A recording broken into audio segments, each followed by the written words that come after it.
তোমাকে আমার ভারী ভালো লেগেছে। হ্যাঁ গো, তুমি কি এখানে থাকবে কয়েকদিন এখন? যদি না তোমরা তাড়িয়ে দাও। থাকলে বেশ ভালো হয়।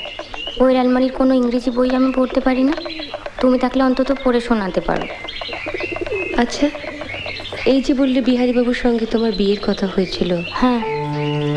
সেটা হয়নি বলে তোমার কোনো আফসোস হয়নি? ওমা, আফসোস হবে কেন? ভগবান যা করেন মঙ্গলের জন্য।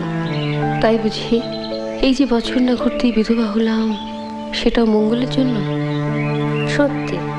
কেন যে অত ইংরেজি পড়তে গেলে তুমি? আবার ভাবো, তাহলে তো তুমি বরের কাছেই অন্য জায়গায় থাকতে, এখানে আসতেও না, আমাদের দেখাও হতো না। বা আমি এখানে থাকতাম, তুমি অন্য জায়গায় থাকতে। বা তা কেমন করে হবে? তোমার শাশুড়ি তোমার বরের সঙ্গে প্রথমে আমার সম্বন্ধ করেছিলেন, জানো? তাই বুঝি? তা হলো না কেন?